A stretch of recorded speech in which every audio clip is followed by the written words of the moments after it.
Hello, South Pacific family. I've been thinking about Luke chapter 10. It's the great commissioning of the 72 where Jesus calls and sends out 72 before him. But verse 1 really caught my attention. Verse 1 from the Gospel of Luke in chapter 10. And after the Lord appointed 72 others, he sent them 2 by 2 ahead of him to every town and place where he was about to go. And the words that have caught my attention is that they went ahead of him to every place he was going to go. Meaning, when we are commissioned by him and sent out by him, are we going where we want to go? Or are we listening? Where does he send us? Where are we going where he wants us to go? I think there's a difference in the fruit that we harvest, because he goes on to say the harvest is plentiful. But pray or ask for laborers, because the harvest is so great in the direction that he sends us. And so in the ministries that you are a part of, always be asking the Lord, where are you sending us? Because we want to go where you're going.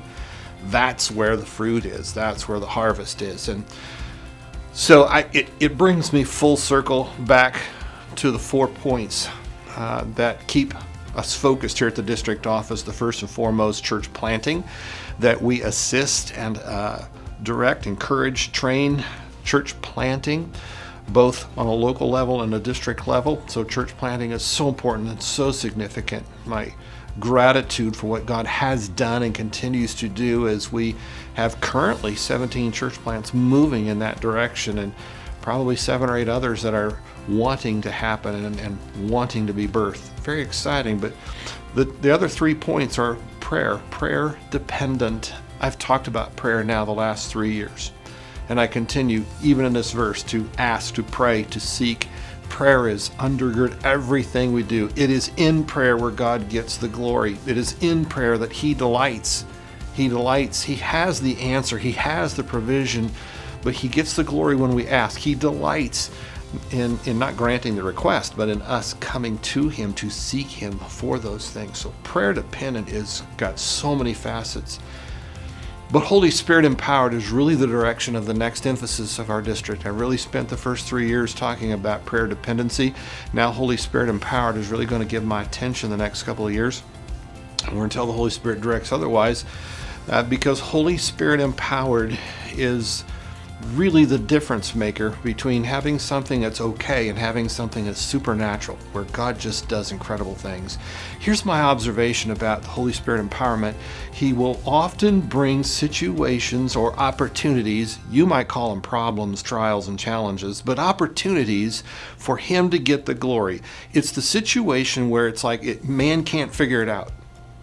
Man's plan can't have the energy or the strength or the knowledge to accomplish it, to get it done. It requires us to be prayer dependent, Holy Spirit empowered, and God does something supernatural where we see and he can do nothing but get the glory. I recall my church plant when we were into it and there was no more money. We had cut staff in half.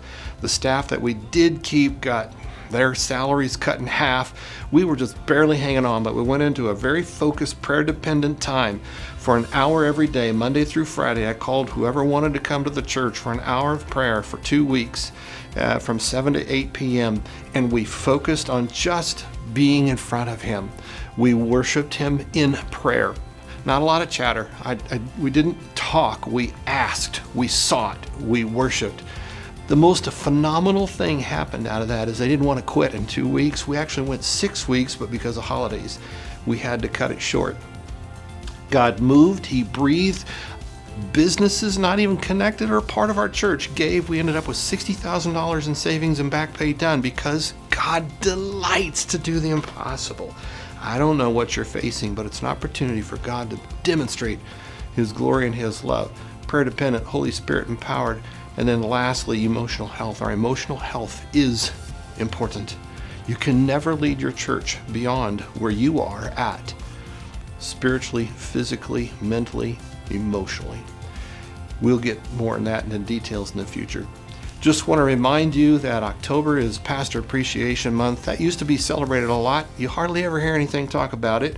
Maybe you need to forward this little vlog to those who in your church. It's hard. I'm not ever going to talk about, hey, you need to celebrate me. It just doesn't work out that way. But I do want to remind those of you who have a pastor, be sure and thank him. Be sure and give an expression of your gratitude to his leadership, his sacrifice as he models living out Christ before you.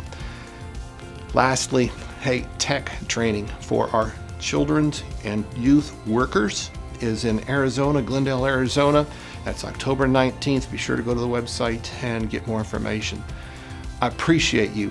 We are better together. We're in this. So let's be prayer dependent, Holy Spirit empowered, and let's seek him together as the Lord of the harvest is calling us, inviting us, and sending us into his harvest.